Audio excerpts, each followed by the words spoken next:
انسانی زندگی ہوا میں رکھے ہوئے چراغ کی مانند ہے۔ جس طرح ہوا میں رکھا ہوا چراغ ایک جھونکے کا محتاج ہوتا ہے،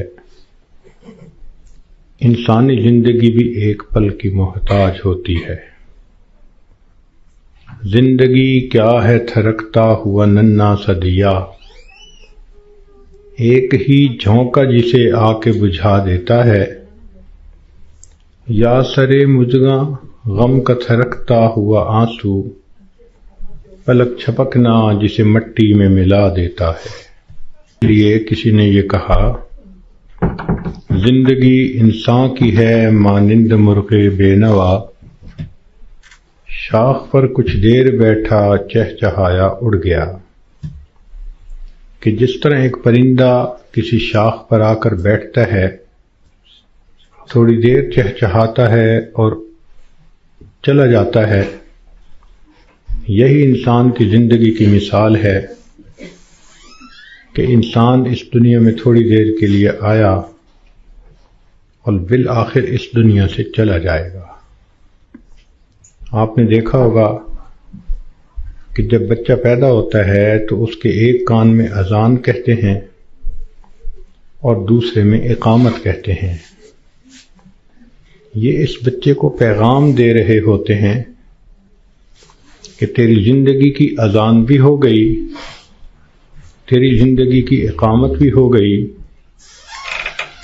اب اقامت میں اور جماعت کے کھڑے ہونے میں جتنا فرق ہے،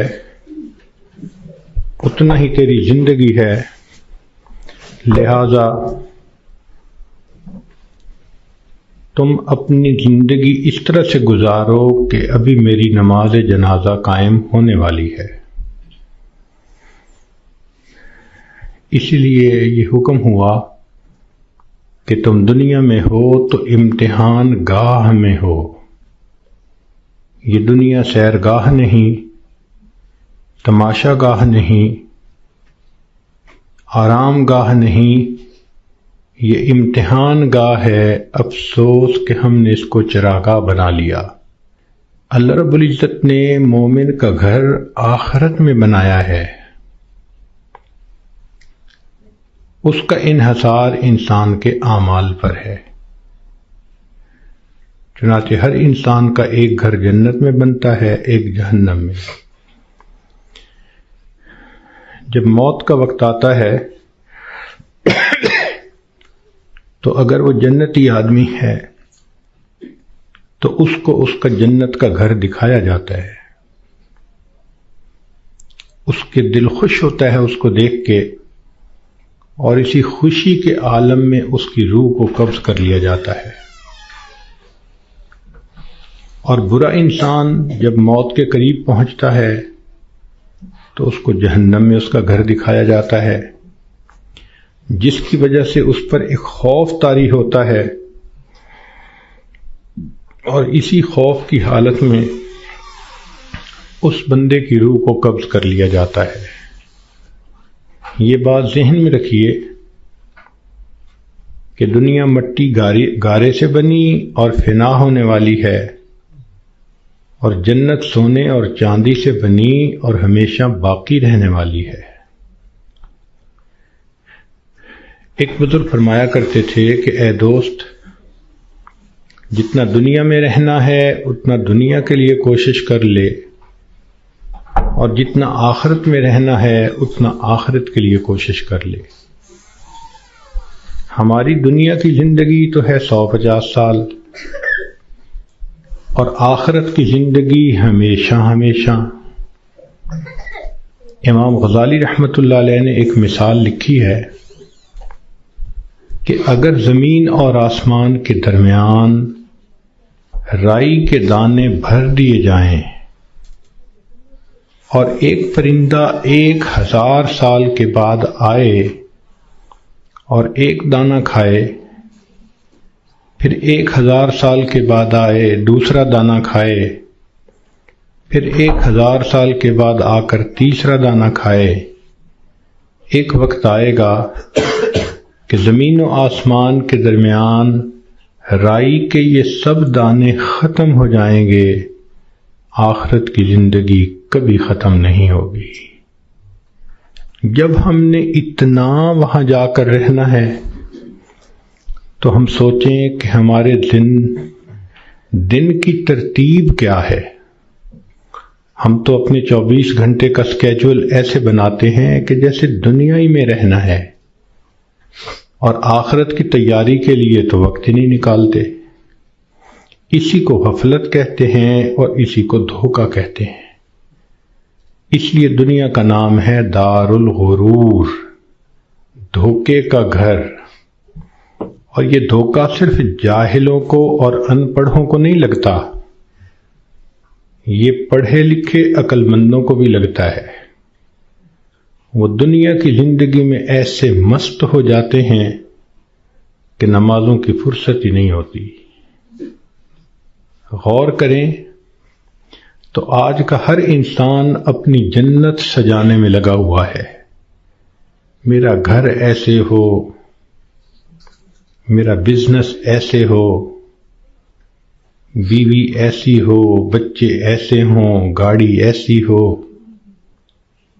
ہر بندہ اپنے ذہن کے اندر ایک جنت سجا کر اس کو بنانے میں لگا ہوتا ہے، اور اس کو یہ نہیں پتا کہ اللہ نے تو جنت آخرت میں سجائی ہے، دنیا میں تو ہم تیاری کے لیے تھے۔ اس کا اندازہ آپ کو اس بات سے ہوگا کہ آج ہر بندے کو یہ فکر ہوتی ہے کہ میرے بعد میرے بچوں کا کیا ہوگا۔ جس عورت کو دیکھ لو، جس مرد کو دیکھ لو، اس کے ذہن میں یہی فکر کہ میرے بعد میرے بچوں کا کیا ہوگا۔ کبھی ہم نے یہ بھی سوچا کہ بچوں کے مرنے کے بعد بچوں کا کیا ہوگا؟ تو ہماری سوچ تو ہے ہی دنیا کی۔ اسی لیے جب مرنے والا دنیا سے جاتا ہے تو اس پہ کوئی نہیں رو رہا ہوتا۔ کہتے ہیں کہ ایک نوجوان نیک آدمی تھا، وفات کے قریب گھر کے سارے لوگ رونے لگے۔ اس نے والد سے کہا کہ ابو کیوں روتے ہیں؟ اس نے کہا میرا جوان بیٹا فوت ہو رہا ہے، اب میرا سہارا کون بنے گا؟ ماں سے پوچھا، اس نے کہا بیٹا میں نے تمہیں پالا بڑا کیا، اب جب میرا وقت آیا کہ تم میری خدمت کرتے، تم جا رہے ہو۔ بیوی سے پوچھا، اس نے کہا کہ آپ میرے خامد ہیں، آپ فوت ہو گئے تو میری زندگی میں تو اندھیرا ہو جائے گا۔ بچوں سے پوچھا، انہوں نے کہا کہ ہمارے سر کا سایہ ہیں اور ہمارا سایہ ختم ہو گیا۔ اس نے کہا کہ اس کا مطلب یہ ہے کہ تم سب کے سب اپنے لیے رو رہے ہو، میرے لیے تو تم میں سے کوئی نہیں رو رہا۔ تو رونے والے بھی اپنے لیے روتے ہیں، مرنے والے کے لیے کون روتا ہے؟ الا ماشاء اللہ۔ اس لیے آج وقت ہے تیاری کرنے کا۔ جیسے سکول میں امتحان ہوتا ہے، ایک اے پیپر ہوتا ہے، ایک بی پیپر ہوتا ہے، دونوں میں پاس ہو جائیں تو بس اگلی کلاس میں چلے جاتے ہیں۔ یہی ہمارا حال کہ دنیا کی زندگی میں ہمیں تیاری کا حکم دیا گیا۔ قبر میں جائیں گے تو اے پیپر ہوگا اور اس میں 3 کویسچن پوچھے جائیں گے، تیرا رب کون ہے، تیرے نبی علیہ السلام کون ہیں، تیرا دین کون سا ہے۔ اور جب انسان قیامت کے دن اٹھے گا تو پھر اس کا بی پیپر لیا جائے گا، اور بی پیپر کے اندر 4 کویسچن ہوں گے۔ تم نے زندگی کیسے گزاری، جوانی کیسے گزاری، کدھر سے کمایا، کہاں پہ خرچ کیا، اور تم نے اپنے علم پہ کتنا عمل کیا۔ جو اے پیپر بی پیپر دونوں میں کامیاب، اس کو اللہ رب العزت پھر جنت کا گھر عطا فرما دیں گے۔ مگر اس کا یہ مقصد نہیں کہ جی ہمیں تو ان سوالوں کے جوابات کا پتہ ہے تو ہم موت کے وقت جواب دے لیں گے. ایسا نہیں ہوگا. جیسے زندگی گزری ہوگی ویسا انسان قبر میں جواب دے سکے گا. جس نے دنیا میں نمازیں نہ پڑھیں، جو بے پردہ پھرتی رہی، جس نے غیبت کی، لوگوں کے دل دکھائے، اللہ کی بندیوں کے لیے جو وبال جان بن کر پھرتی رہی، جب یہ قبر میں جائے گی تو یہ نہیں کہہ سکے گی کہ میرا دین اسلام ہے. اس کا تو طرز زندگی ہی اور تھا، تو اسلام کا نام کیسے لے سکے گی؟ جو بے پردہ پھرتی ہے وہ کیسے کہہ سکے گی کہ میں نبی علیہ الصلوۃ والسلام کو اپنا نبی مانتی ہوں؟ ان کی تعلیمات کو اپنایا نہیں، ان کی سنتوں کی طرف دھیان نہیں دیا، تو کیسے جواب دے سکیں گے؟ تو اس لیے کتنے لوگ ہوتے ہیں جو موت کے وقت کلمہ پڑھنا چاہتے ہیں، پڑھ نہیں پاتے. چنانچہ ایک ڈاکٹر ہیں، ڈاکٹر نور محمد صاحب، ملتان کے ہیں.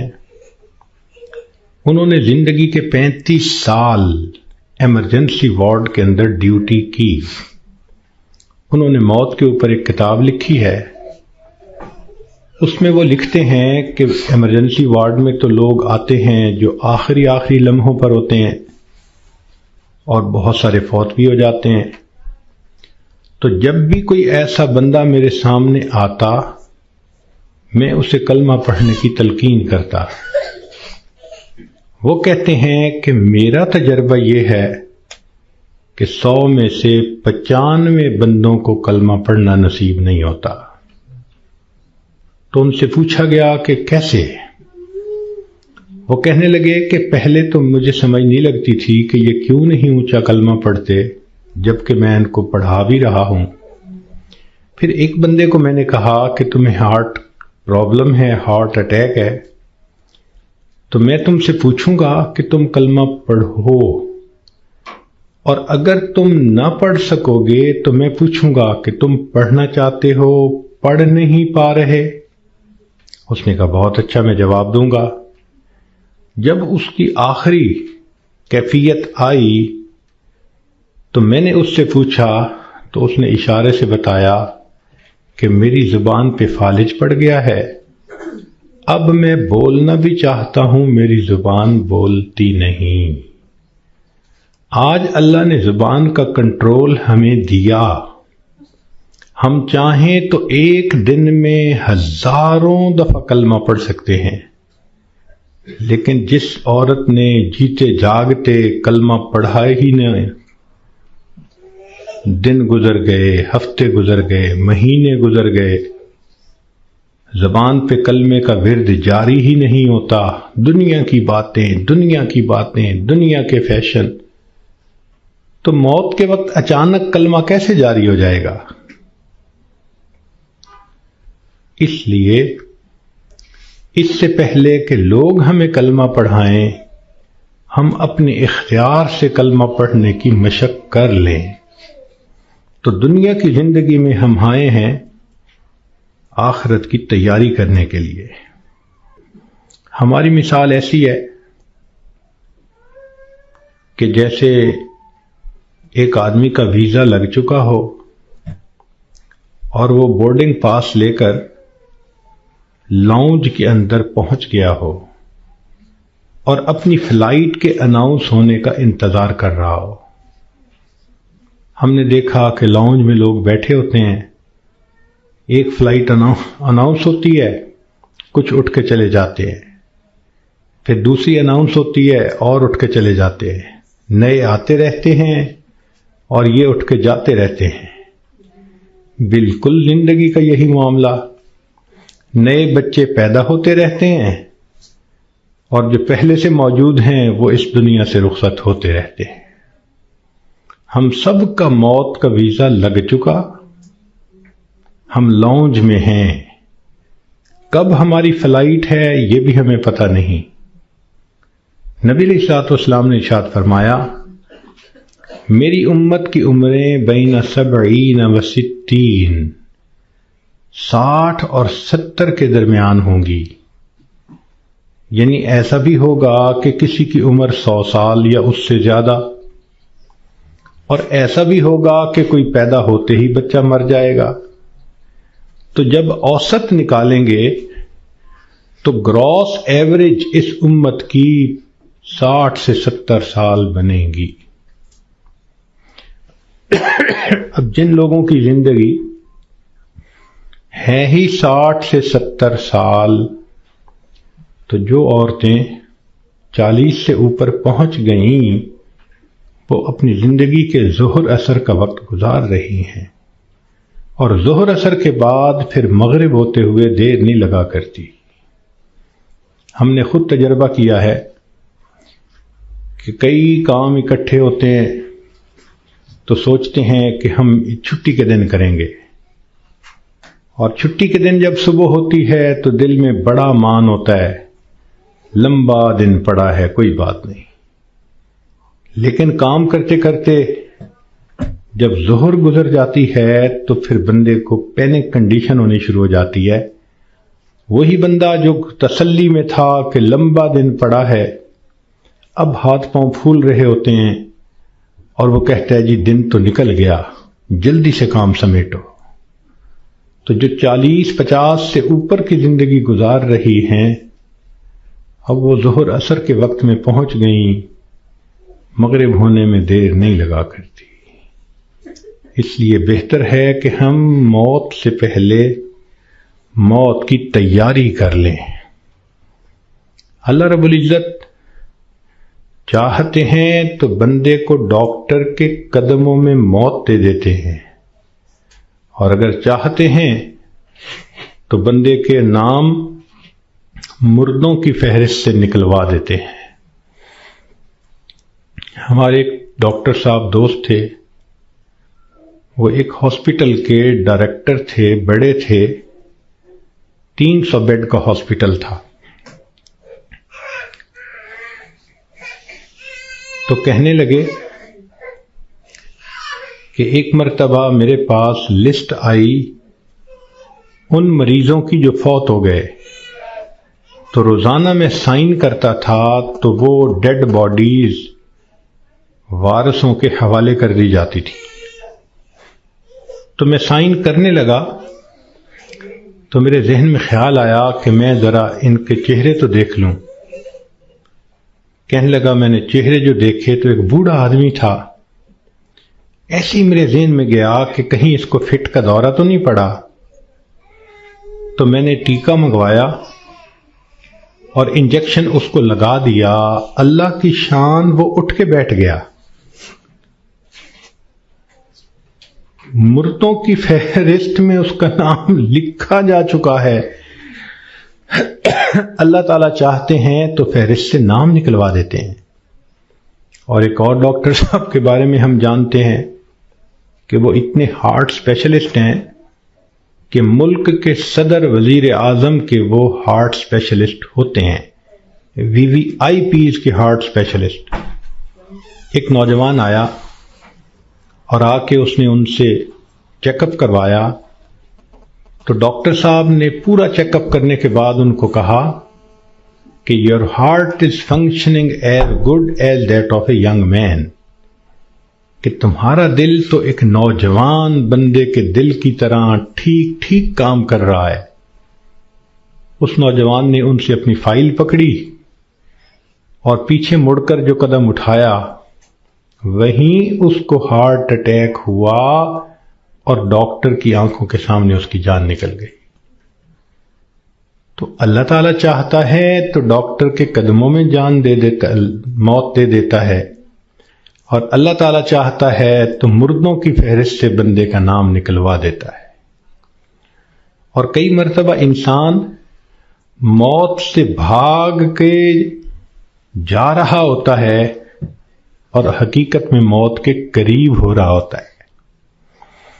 چنانچہ سلیمان علیہ السلام کا دربار ہے، ایک شخص داخل ہوا اور اس نے وہاں بیٹھے ہوئے کسی آدمی کو بڑے غور سے دیکھا. تو جس بندے کو غور سے دیکھا اس پہ بہت خوف طاری ہوا. وہ اٹھ کے سلیمان علیہ السلام کے پاس آیا.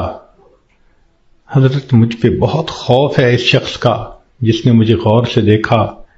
آپ پلیز ہوا کو حکم دیں مجھے دور فلاں جزیرے کے اندر پہنچا دے. تو سلیمان علیہ السلام نے ہوا کو حکم دیا. اتنے میں آپ نے اس بندے کو بلایا جس نے گھور کے دیکھا تھا. پوچھا کہ بھئی کون ہو؟ اس نے جواب دیا جی ملک الموت. تم اسے گھور کے کیوں دیکھ رہے تھے؟ تو کہنے لگے کہ میں اس لیے اس کو غور سے دیکھ رہا تھا کہ اس کی روح تو میں نے فلاں جزیرے کے اندر نکالنی ہے اور یہ آپ کے دربار میں یہاں بیٹھا ہوا ہے. تو سلیمان علیہ السلام نے بتلایا کہ اس نے مجھ سے خود ریکویسٹ کی کہ مجھے فلاں جزیرے میں پہنچا دیں.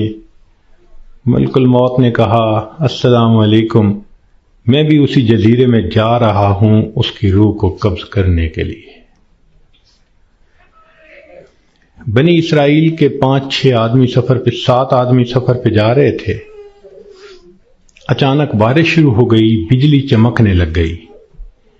اتنی خوفناک بجلی چمک رہی تھی کہ ان کو یہ خیال ہوا کہ آج یہ ہم میں سے کسی نہ کسی کو لے کے جائے گی.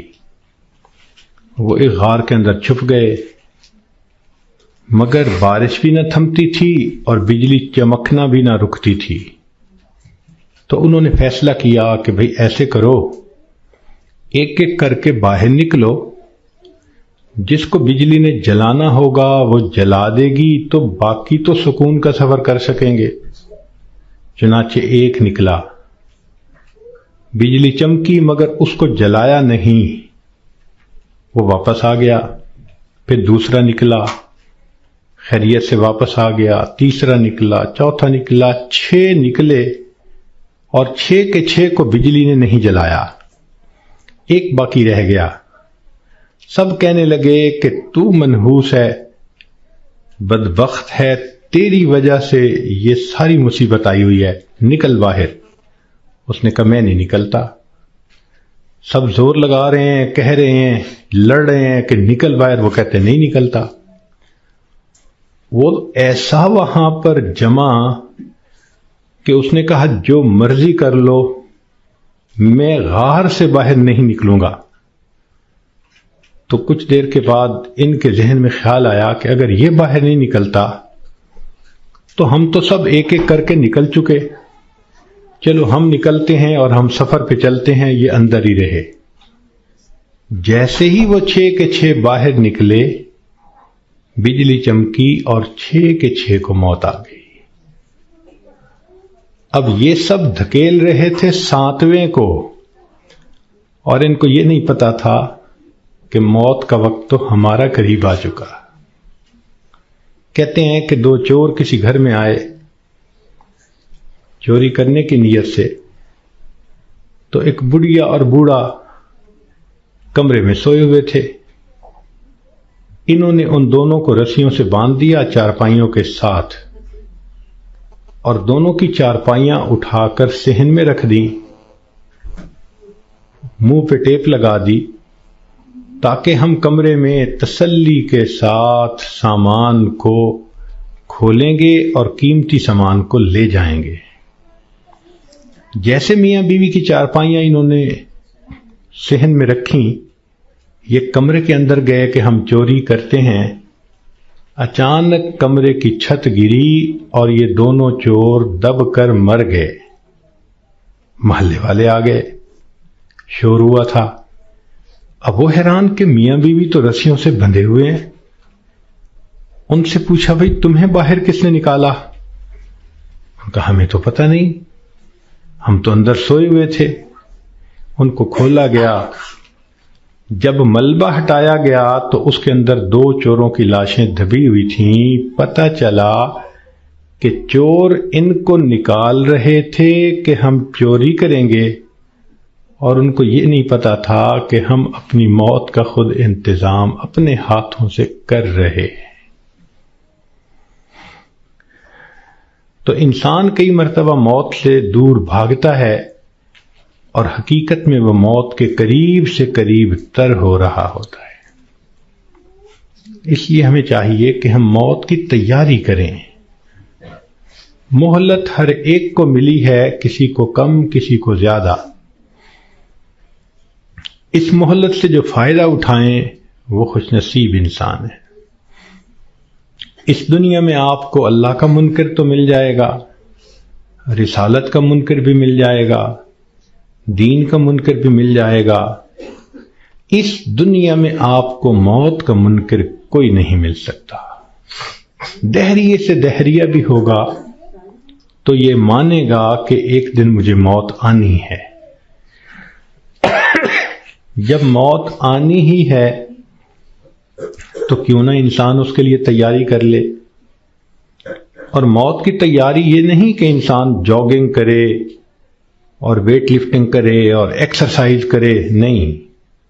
موت کی تیاری یہ ہے کہ انسان اپنے پچھلے گناہوں سے توبہ کر لے، آئندہ نیکوکاری کی زندگی گزارنے کا ارادہ کر لے، اور جو لوگوں کے حقوق اس پر ہیں ان سے معافی مانگ لے۔ ہم نے دیکھا کہ بسا اوقات جو بندہ بیمار ہوتا ہے اس کے ساتھ اوپر والے ظلم کرتے ہیں۔ ظلم کا کیا مطلب؟ کہ اس کو حقیقت نہیں بتاتے کہ بیماری کتنی ہے، تسلی دیتے رہتے ہیں، اور وہ جھوٹی تسلی ہوتی ہے۔ ابو ٹھیک ہو جائیں گے، امی ٹھیک ہو جائیں گی، اور وہ سمجھتے ہیں کہ ہم بڑا نیکی کا کام کر رہے ہیں۔ وہ جی بتائیں گے تو ابو کو شوق لگے گا۔ بھائی شوق تو ان کو لگے گا جب اچانک موت آ جائے گی۔ یہ بہتر نہیں کہ ان کو پہلے سے انفارم کر دیا جائے کہ جی بیماری خطرناک ہے، زندگی کا پتہ نہیں، ابو کلمہ پڑھ لیں، ابو تیاری کر لیں۔ اوپر والے ظلم کرتے ہیں بندے کے ساتھ۔ چنانچہ ایک مرتبہ میں اپنا واقعہ آپ کو سناتا ہوں۔ ایک صاحب تھے جو سیکٹری لیول کے تھے، بہت لکھے پڑھے اور بڑی ان کی تنخواہ اور گاڑیاں اور ٹیلنٹڈ انسان۔ ان کی ریٹائرمنٹ ہوئی تو وہ بیمار ہوئے تو ہاسپٹل میں تھے۔ گھر آئے تو ہم ان کی تباہ پرسی کے لیے حاضر ہوئے۔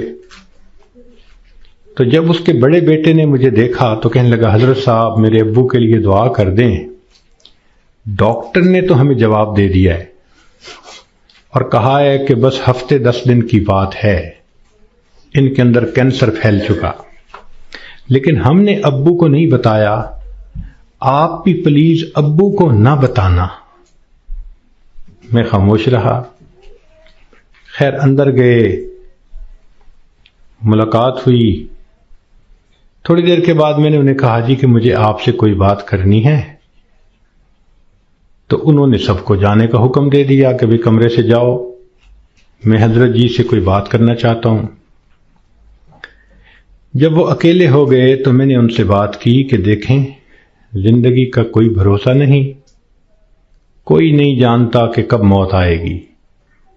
کیا پتہ میری موت پہلے آئے، کیا پتہ آپ کی موت پہلے آئے۔ ہم نے آنکھوں سے دیکھا ہے بوڑھا باپ جوان بیٹے کی لاش کو دفن کر رہا ہوتا ہے، اور کئی مرتبہ جوان باپ اپنے نوزائیدہ بچے کی لاش کو دفن کر رہا ہوتا ہے۔ تو یہاں کیا بھروسہ زندگی کا؟ کہنے لگے بالکل صحیح بات ہے۔ میں نے کہا کہ بات یہ ہے کہ آپ کی جو رپورٹیں ہیں ان سے پتہ چلتا ہے کہ آپ کے اندر کینسر بہت پھیل چکا، اور ڈاکٹروں نے ہفتہ 10 دن کا وقت دیا ہے، تو بہتر یہ ہے کہ آپ تیاری کر لیں۔ یہ بات سنتے ہی اس کی آنکھوں میں چمک آ گئی، اور وہ مجھے کہنے لگا کہ حضرت صاحب آپ نے سچ کہا، یہ سارے لوگ مجھے جھوٹی تسلیاں دے رہے تھے، مجھے کنفیوز کر رہے تھے۔ میرا دل کہتا تھا کہ میری بیماری خطرناک ہے، اور یہ اوپر والے کہتے تھے، رپورٹ بھی نہیں دکھاتے تھے، کہتے تھے بس ٹھیک ہو جائے گا، آپ فوراً ٹھیک ہو جائیں گے۔ تو اللہ آپ کا بھلا کرے، آپ نے مجھے بتا دیا۔ میں نے تو اب اپنے پوتے پوتیوں کو، نواسے نواسیوں کو دیکھ لیا، کتنا بندے نے رہنا ہوتا ہے، تو چلو مجھے اندازہ تو ہو گیا۔ اب یہ کہہ کر انہوں نے دروازہ کھلوایا۔ جب بیٹا آیا اور اس کو پتہ چلا کہ حضرت صاحب نے تو بتا دیا میرے ابو کو، تو وہ میری طرف دیکھنے لگے۔ میں نے ان کو کہا کہ بچے غصہ نہ کرو، میں نے تمہارے ساتھ بھلا کیا ہے۔ اللہ کے اس بندے نے سارے گھر والوں کو بلایا اور ان کو کہا کہ دیکھو بھئی، میری بیماری کی یہ حالت ہے کہ میرے پاس صرف 6-7 دن ہیں۔ اب ایسے کرو کہ جو میری زمینیں تھیں، جائیدادیں تھیں، مکان تھے اور وہ میرے نام تھے، سارے نکالو۔ میں اپنی وراثت کو بچے اور بچیوں میں شریعت کے مطابق تقسیم کرتا ہوں تاکہ میرے بعد جھگڑے نہ ہوں۔ لو جی، 2 دن میں انہوں نے سب جائیدادوں کا بچوں کے نام انتقال کروا دیا تاکہ بچوں کے جھگڑے نہ ہوں آپس میں۔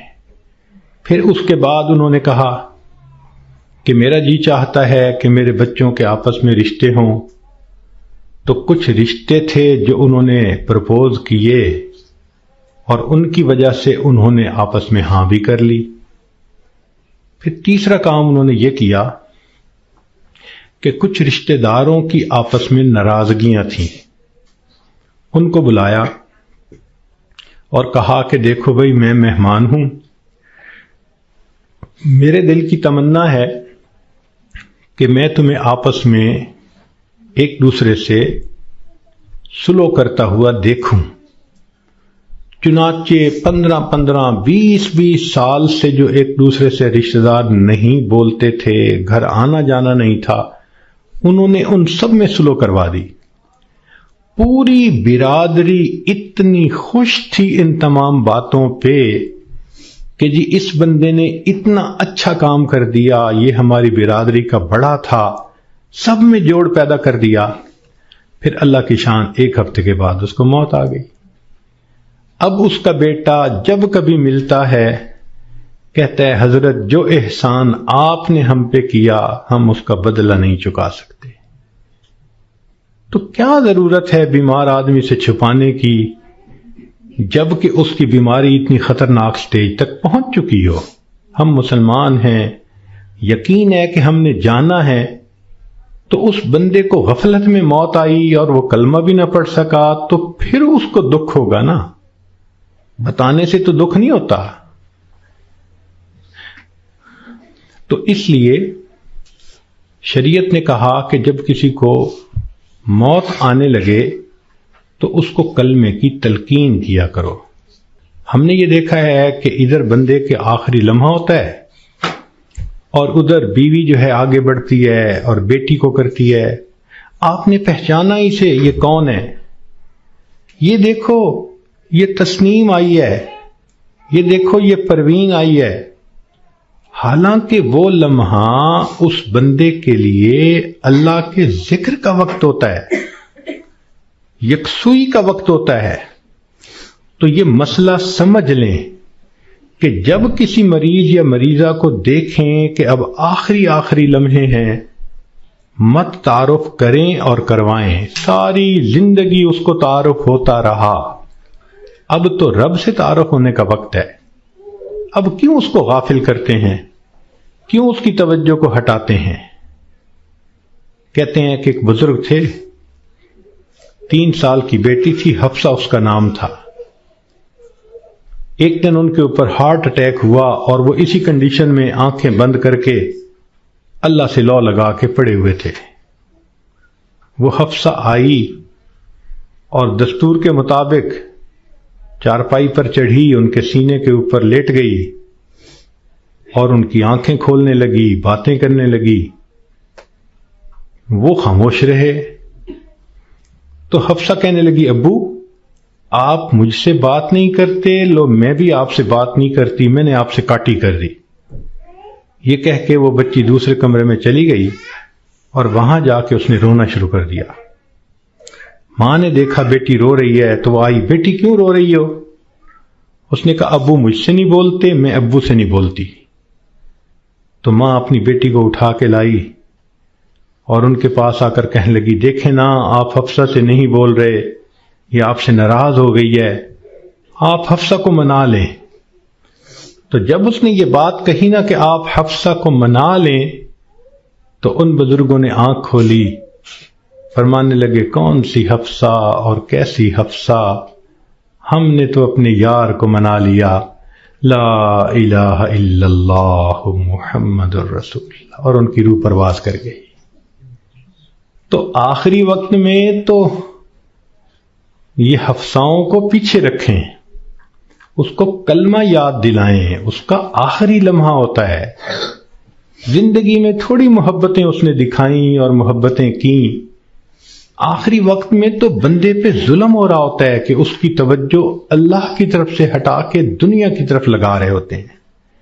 تو یہ ذہن میں رکھیں کہ جب کسی کو دیکھیں کہ اب آخری لمحہ ہے تو بس کلمہ پڑھیں اس کے سامنے، ذرا مناسب آواز سے لا الہ الا اللہ پڑھیں تاکہ اس کو کلمہ یاد آ جائے اور اللہ اس کو پڑھنے کی توفیق عطا فرمائے۔ اور یہ بھی ذہن میں رکھیں کہ ایک غلطی اور بھی ہوتی ہے کہ جب کسی کا آخری وقت قریب آتا ہے نا، اللہ ان ڈاکٹروں کو ہدایت دے، یہ اس کو نشے کا ٹیکہ لگا دیتے ہیں اور اپنے ذہن میں سوچتے ہیں کہ اس کو تکلیف نہیں ہوگی۔ او اللہ کے بندے، تم نے نشے کا ٹیکہ لگا دیا، یہ کلمہ کیسے پڑھ سکے گا؟ ساری زندگی جس کی تمنا رہی کہ میں آخری وقت میں کلمہ پڑھ کے جاؤں، تم اس کو بے ہوش کر دو گے تو اس نعمت سے محروم کر دو گے۔ اس لیے جب آپ دیکھیں کہ اب آخری وقت ہے تو ڈاکٹروں کو منع کر دیں، ہاسپٹل میں ہوں گھر میں ہوں، ڈاکٹر کو سختی سے کہیں کہ ڈاکٹر صاحب اس وقت آپ نے نشے کا ٹیکہ نہیں لگانا، تاکہ ہوش کے ساتھ یہ کلمہ پڑھ کے ایمان کے ساتھ دنیا سے رخصت ہو۔ اس وقت کی جو تکلیف ہوتی ہے وہ تو گناہوں کی معافی ہو جاتی ہے۔ تو یہ بھی غلطی ہو جاتی ہے، اس کا بھی بڑا خیال رکھیں۔ اور ایک آخری بات کہ ہم نے دیکھا کہ لوگ جب میت کا جنازہ پڑھتے ہیں تو اس وقت اعلان کرواتے ہیں، اور جی اگر لین دین کا معاملہ ہو تو ان کے بیٹوں سے کر لو، اور اگر کسی کا کچھ دکھ دیا ہو، دل دکھایا ہو تو پلیز اللہ کے لیے سب معاف کر دیں۔ تو پہلی بات تو یہ بتائیں کہ جن کا اس نے دل دکھایا، کیا وہ اس کا جنازہ پڑھنے آئے ہوں گے؟ اور دوسری بات کہ اگر اس نے رشتہ دار عورتوں کا دل دکھایا تو عورتیں تو ویسے ہی جنازہ پڑھنے نہیں آتی۔ تو موت کے بعد اعلان کروانے کا اتنا فائدہ نہیں، لطف اور مزہ تو یہ ہے کہ زندگی میں یہ معافی مانگے۔ کم لوگ ہوتے ہیں جو اپنی زندگی میں لوگوں سے معافی مانگ لیتے ہیں۔ ہمارے ایک بزرگ تھے، سفید ریش ہو گئے تھے، ان کی ایک خوبصورت عادت تھی، وہ جس کسی سے ملتے تو الوداع ہوتے ہوئے فرماتے، آپ کے تو میرے اوپر بہت حقوق ہیں، میں کمزور ہوں، ادا نہیں کر سکا، آپ مجھے اللہ کے لیے معاف کر دیں۔ شریعت کہتی ہے کہ جب کہنے والے نے یہ کہا اور سننے والے نے آگے سے مسکرا دیا تو بس اس نے گویا معاف کر دیا۔ وہ ہر کسی سے معافی مانگتے تھے، بڑے سے بھی، چھوٹے سے بھی، ہر کسی سے۔ تو مرد بھی اس عادت کو اپنائیں، عورتیں بھی اس عادت کو اپنائیں۔ بیوی خامن سے معافی مانگ لے، خامن بیوی سے معافی مانگ لے، بچے آپس میں ایک دوسرے سے معافی مانگ لیں۔ یہ معافی مانگنے کی عادت اچھی عادت ہے، اس میں کوئی شان گھٹ نہیں رہی ہوتی کہ بندہ کہہ دے جی مجھ سے تو بہت کوتاہیاں ہوئیں اور اگر آپ ہرٹ ہوئے پلیز آپ مجھے معاف کر دیں۔ بلکہ بعض تو بچیوں کو یہ ایسی عادت پڑ جاتی ہے کہ وہ جس کسی سے بات کرتی ہیں، بیٹھتی ہیں، ہر ایک سے معافی مانگ لیتی ہیں۔ تو یہ بھی ایک بہت اچھی عادت ہے کہ دنیا کے معاملات کو انسان دنیا میں ہی سمیٹ جائے. کون ہے جو آخرت میں جواب دینے کے قابل ہو سکے؟ تو آج وقت ہے تیاری کرنے کا، اور اس کو کہتے ہیں موت کی تیاری، کہ انسان گناہوں کو چھوڑے، نیکیوں کو اپنائے، زندگی شریعت کے مطابق بنائے، جتنے دل لوگوں کے حقوق میں کوتاہی کی، غیبت کی، دکھ دیا، ان سب سے معافی مانگ لے. جس بندے نے ایسا کر لیا اور اپنی توجہ کو اللہ کی طرف کر لیا، اس نے گویا اپنی موت کی تیاری کر لی. اب جب موت آئے گی اس کے لیے خوشیوں کے دروازے کھلتے چلے جائیں گے. تو ہمیں چاہیے کہ ہم موت کے لیے تیار رہیں. ہمیں نہیں معلوم کہ ہمیں کس حال میں موت آئے گی. میں اپنی بات کو ذرا سمیٹنا چاہ رہا ہوں. امید ہے کہ آپ توجہ سے بات سنیں گی. کہ ایک شخص کو دشمنوں نے قتل کیا اور نہر میں پھینک دیا، اور اس کی لاش پانی کے اندر کئی دن ڈوبی رہی. جب وہ اوپر آئی سطح پر تو اتنی پھول گئی تھی کہ بندے کی پہچان ممکن ہی نہیں تھی، شکل ہی بدل گئی تھی. پولیس والوں کو پتہ چلا، انہوں نے آ کے لاش نکالی، اور جب دیکھا کہ پہچان ہی نہیں ہوتی تو انہوں نے قریبی بستی والوں کو بلایا اور کہا کہ بھئی اس کو نہلا دو، کفنا دو، مسلمان تو ہے. چنانچہ امام صاحب نے کہا کہ جی میں نہلا تو دوں گا، میرے پاس کفن کے پیسے تو نہیں ہیں، مجھے کفن کے پیسے دے دو. ایک بندے نے کہا کہ جی اعلان کر دو. ذرا سنیں، مسجد میں اعلان ہوا، بھائی لاوارث نعش ہے، کفن خریدنا ہے، چندہ لاؤ. کوئی روپیہ لایا، کوئی 2 لایا، کوئی 5 لایا. آدھے گھنٹے تک اعلان ہوتا رہا کہ لاوارث لاش ہے، کفن خریدنا ہے. آدھے گھنٹے کے بعد پھر جا کر پیسے پورے ہوئے، کفن خریدا گیا، اس کو نہلایا گیا، کفنا دیا گیا، جنازہ پڑھایا گیا. جنازہ پڑھتے ہوئے ایک آدمی کی آنکھ میں بھی آنسو نہیں تھے، اس لیے کہ کوئی جانتا ہی نہیں تھا یہ کون ہے. جب اس کو دفن کیا گیا تو 3 مہینے کے بعد کیس کی حقیقت کھلی. تب پتہ چلا کہ وہ سرگودا کے علاقے کا ایک ذمہ دار تھا. 4 مربع اس کے باغات تھے، کروڑوں کی سالانہ آمدنی تھی. کوئی 6 کروڑ روپیہ اس کے بینک بیلنس کے طور پہ موجود تھا، اور اس کے 4 جوان العمر بیٹے تھے. اس لینڈ لارڈ نے کبھی سوچا بھی نہیں ہوگا کہ میں کروڑوں پتی بندھا جب دنیا سے جانے لگوں گا تو چندے کا کفن لے کے جاؤں گا. اس کو کہتے ہیں وارث مان نہ کری وارثاں دا، رب بے وارثہ کر مار دئی. کہ وارث تم اپنے وارثوں کا مان نہ کرنا، اللہ بندے کو لاوارث کر کے مار دیتے ہیں. ہمیں کیا پتہ کس حال میں موت آئے گی. آج وقت ہے اس موت کی تیاری کرنے کا. اس لیے امام غزالی رحمۃ اللہ علیہ فرماتے ہیں، اے دوست تجھے کیا معلوم کہ بازار میں وہ کپڑا پہنچ چکا ہو جسے تیرا کفن بننا ہے. ہم نہیں جانتے کب ہمارا کفن بازار میں آ جائے گا. لوگ یعنی شادی اور بیاہ میں مشغول ہوتے ہیں اور ان کو نہیں پتہ ہوتا ان کے کفن کا کپڑا پہنچ چکا ہوتا ہے.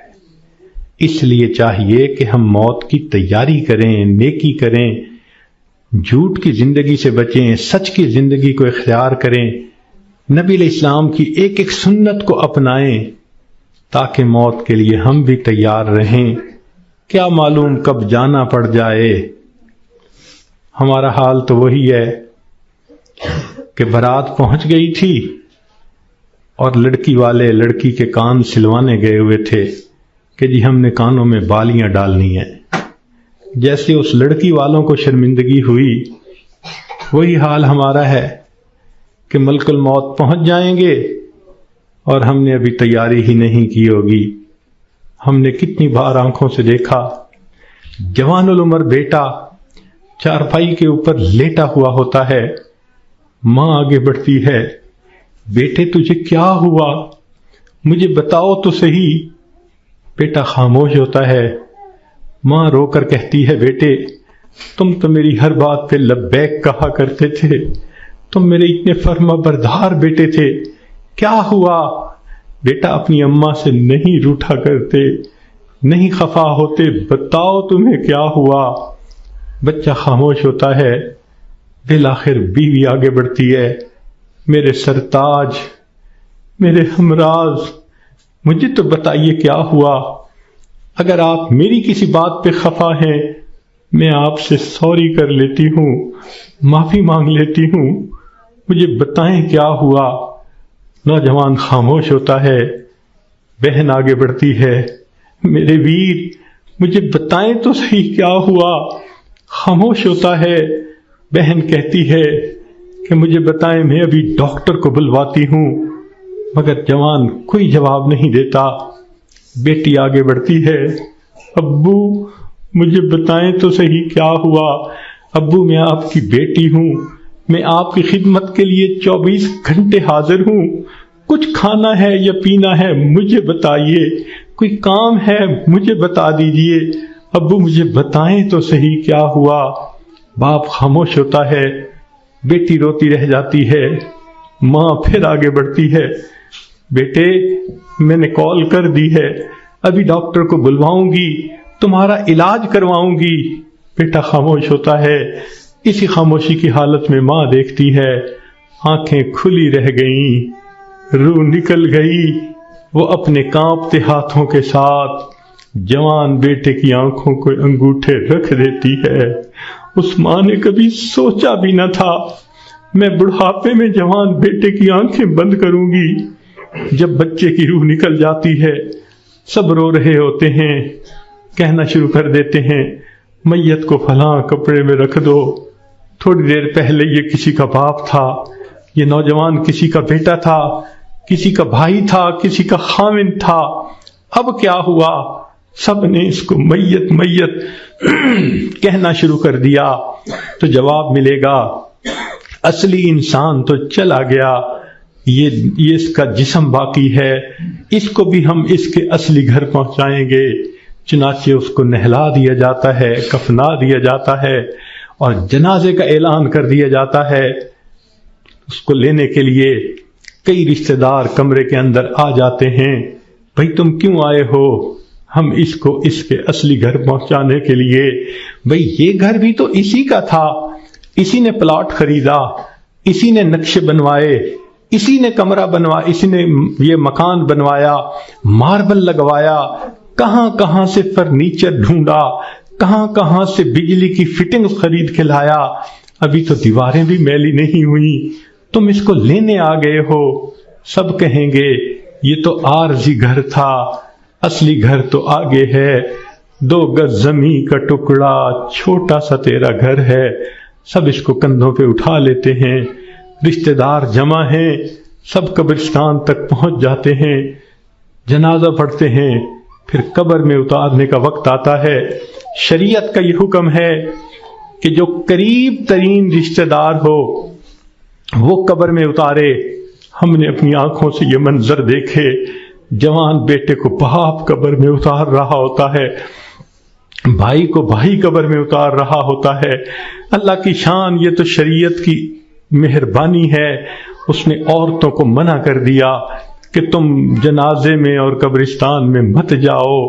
اگر کبھی عورتوں کو بھی حکم ہوتا کہ تم جاؤ اور اپنے بیٹے کو دفن کر کے آؤ، مجھے تو لگتا ہے کتنی مائیں ہوتی جو جوان بیٹے کے ساتھ خود بھی دفن ہونا پسند کرتی۔ کیسی عجیب اللہ تعالیٰ نے مردوں کو ہمت دی ہوتی ہے، جوان بیٹے کو جس کے جسم پہ کبھی میلا کپڑا بھی باپ برداشت نہیں کرتا تھا، آج اس کو زمین پہ لٹا دیتا ہے اپنے ہاتھوں سے مٹی ڈال دیتا ہے، بھائی مٹی ڈالتے ہیں، دوست مٹی ڈالتے ہیں، منو مٹی کے نیچے اس کو دبا کے اللہ کے حوالے کر کے آ جاتے ہیں۔ جب اللہ کے حوالے ہونا ہی ہے، اے انسان تو اپنے آپ کو آج اللہ کے حوالے کر دے۔ اللہ میں اپنے آپ کو آپ کے حوالے کرتی ہوں، جو آپ کا حکم ہوگا میں اس پہ چلوں گی، جو گناہ ہوگا میں اس سے بچوں گی۔ آج حوالے کریں گے تو اس کا فائدہ ہوگا۔ چنانچہ انسان کو بالآخر اللہ کے حضور جانا ہی ہے۔ حضرت علی اللہ عنہ فرمایا کرتے تھے، موت کی تکلیف کینچیوں سے کتر دینے سے زیادہ سخت ہوتی ہے، موت کی تکلیف دیگ میں بھون دینے سے زیادہ سخت ہوتی ہے۔ اگر موت کی تکلیف کا اندازہ لگانا ہو تو آپ عورتوں کو تو بہت آسانی سے لگ سکتا ہے۔ کئی مرتبہ آگ پہ کھانا بناتے ہوئے آپ کی انگلی جلی ہوگی، کتنے دن اس کی تکلیف رہتی ہے۔ کیوں کہ جہاں سے انگلی جلی وہاں کے گوشت سے روح سمٹ کر باقی جسم کے اندر آ گئی۔ اگر اتنی تھوڑی سی جگہ سے روح سمٹ گئی، اتنی تکلیف ہے۔ جب پورے جسم سے روح سمیٹ لی جائے گی اس وقت تکلیف کیا ہوگی، ذرا اس کو یاد کر لیجئے۔ آج وقت ہے ہم اس کی تیاری کر لیں، پھر موت کے وقت تکلیف ایسی نہیں ہوگی۔ چنانچہ حدیث پاک میں آتا ہے، جب مومن کی موت کا وقت آتا ہے اللہ تعالیٰ ملک الموت کو بھیجتے ہیں، جنت کے فرشتوں کو بھی بھیجتے ہیں، وہ جنت کی خوشبوؤں کے رومال بھی لے کے آتے ہیں اور اس بندے کے سینے پہ خوشبوؤں والا رومال رکھ دیتے ہیں۔ اس بندے کو جنت کی خوشبو آتی ہے، اس کا دماغ معطر ہو جاتا ہے اور اس کی روح کو ایسے قبض کرتے ہیں جیسے مکھن میں سے بال نکال لیتے ہیں۔ جب اس کی روح کو لے کے چلے جاتے ہیں اللہ تعالیٰ فرشتوں کو حکم فرماتے ہیں، دیکھو یہ میرا نیک بندہ تھا، روح کو قبض کر لیا گیا، اب جدھر سے اس کا جنازہ گزرے گا تم راستے کے دونوں طرف ادب سے کھڑے ہو جاؤ۔ سبحان اللہ، مومن کی کیا شان ہے، جہاں جہاں سے جنازہ گزرتا ہے فرشتے راستے کے دونوں طرف ادب سے کھڑے ہوتے ہیں۔ حدیث پاک میں آتا ہے، جس جگہ یہ بیٹھ کر نماز پڑھتا تھا زمین کا وہ ٹکڑا رو رہا ہوتا ہے، جہاں قرآن پڑھا کرتا تھا زمین کا وہ حصہ رو رہا ہوتا ہے، آسمان کے وہ دروازے روتے ہیں جہاں سے اس کے لیے رزق اتارا جاتا تھا۔ سبحان اللہ، یہ اللہ کے عاشق کی موت ہے۔ اس لیے کہا گیا کہ عاشق کا جنازہ ہے، ذرا دھوم سے نکلے، محبوب کی گلیوں سے ذرا گھوم کے نکلے۔ یہ عاشق کا جنازہ جا رہا ہے۔ پھر اس کو جب دفن کیا جاتا ہے حدیث پاک میں آتا ہے اللہ تعالیٰ فرشتوں کو فرماتے ہیں، یہ میرا بندہ دنیا سے تھکا ماندہ آیا ہے، جاؤ اور اس کو جا کر کہہ دو نم کنومت العروس، دلہن کی نیند سو جا۔ فرشتہ آ کے خوشخبری دے دیتا ہے تم دلہن کی نیند سو جاؤ۔ یہاں محدثین نے نکتہ لکھا، یہ کیوں نہ کہا میٹھی نیند سو جاؤ، آرام کی نیند سو جاؤ، گہری نیند سو جاؤ، یہ کیوں کہا کہ دلہن کی نیند سو جاؤ؟ تو اس کا جواب انہوں نے یہ دیا کہ دلہن جب پہلی رات اپنے کمرے میں جا کر سوتی ہے اس کو وہی جگاتا ہے جو اس کا خاوند، اس کا محبوب ہوتا ہے۔ یہ مومن آج قبر میں دلہن کی نیند سو رہا ہے، کل قیامت کا دن جب ہوگا اس کو وہی جگائے گا جو اس کا محبوب حقیقی ہوگا۔ چنانچہ مومن قبر سے اٹھے گا، آواز آئے گی یا ایتھا النفس المطمئنہ ارجعی الی ربک راضیۃ مرضیہ فادخلی فی عبادی وادخلی جنتی۔ مومن کی آنکھ کھلے گی، اللہ تعالیٰ مسکرا کر اس کا استقبال کریں گے۔ یہ کیسا خوش نصیب انسان ہے کہ جس نے اچھی زندگی گزاری، آج یہ دنیا سے آخرت کی طرف کامیاب ہو کر چلا گیا۔ اللہ تعالیٰ ہمیں بھی ایسی کامیابی والی زندگی گزارنے کی توفیق عطا فرمائے۔ وآخر دعوانا ان الحمد للہ رب العالمین۔ کچھ مستورات کی طرف سے یہ پیغام تھا وہ توبہ طائب ہونا چاہتی ہیں، بیعت کرنا چاہتی ہیں، تو دل میں یہ نیت کر لیجئے کہ ہم زندگی کے پچھلے سب گناہوں سے سچی پکی توبہ کر رہی ہیں اور آئندہ نیکوکاری کی زندگی گزارنے کا دل میں ارادہ کر رہی ہیں۔ جیسے نیت ہوتی ہے ویسے مراد مل جاتی ہے۔ نیت کیجئے اللہ ہمیں آئندہ سچی اور سچی زندگی گزارنے کی توفیق عطا فرما۔ الحمدللہ وکفا وسلام علی عبادہ الذین اصطفیٰ، اما بعد۔ یہ کلمات جو میں پڑھوں گا پیچھے پیچھے پڑھتی جائیے۔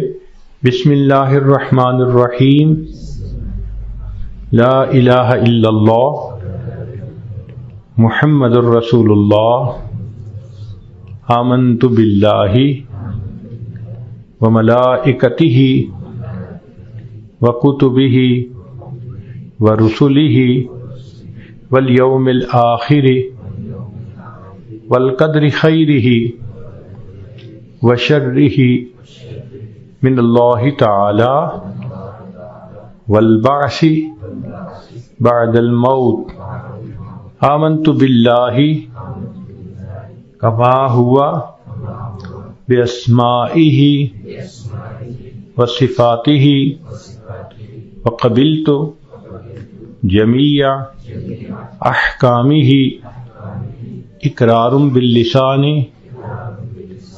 وتصدیق بالقلب، اشہد ان لا الہ الا اللہ واشہد ان محمدا عبدہ ورسولہ، استغفر اللہ ربی من کل ذنب واتوب الیہ برحمتک یا ارحم الراحمین۔ بس ان کلمات کو پڑھنے سے اب آپ بیت ہو چکی ہیں۔ چند معمولات ہیں جن کو اگر آپ باقاعدگی سے کریں گی تو اللہ تعالیٰ آپ کے دل کو منور فرما دیں گے۔ ان میں سے پہلی چیز ہے 100 مرتبہ استغفار صبح و شام پڑھنا، استغفر اللہ ربی من کل ذنب واتوب الیہ۔ اور دوسرا ہے 100 مرتبہ درود شریف صبح و شام پڑھنا، اللہم صلی علی سیدنا محمد وعلی آل سیدنا محمد وبارک وسلم۔ تیسرا ہے قرآن مجید کی تلاوت کرنا، ایک پارہ کریں تو بہت اچھا، ورنہ آدھا پارہ صحیح۔ اور چوتھی چیز ہے کہ چلتے پھرتے ہر وقت دل میں اللہ کا دھیان رکھنا۔ اور پانچویں چیز ہے مراقبہ کرنا۔ مراقبے کا طریقہ یہ ہے کہ ساری دنیا کے خیالات سے آپ تھوڑی دیر کے لیے اپنے آپ کو فارغ کر لیں، آنکھوں کو بند کر لیں، سر کو جھکا لیں، دنیا اور جو کچھ دنیا میں ہے اس سے ہٹ کٹ کے اللہ رب العزت کی یاد میں ڈوب جائیں اور یہ سوچیں کہ اللہ رب العزت کی رحمت آ رہی ہے، دل میں سما رہی ہے، دل کی ظلمت اور سیاہی دور ہو رہی ہے، اور میرا دل اللہ اللہ اللہ، یہ میرا دل کہہ رہا ہے، دل بول رہا ہے اور میں سن رہی ہوں۔ 10-15 منٹ اس طرح بیٹھنے سے آپ کے دل کے اندر اللہ کی محبت بھرے گی۔ ابھی تھوڑی دیر دعا سے پہلے اس کی مشق کر لیں۔ جتنی عورتیں بیٹھی ہیں تھوڑی دیر آنکھوں کو بند کر لیں اور اپنے دل کی طرف دھیان کریں کہ میرا دل اللہ اللہ اللہ کہہ رہا ہے۔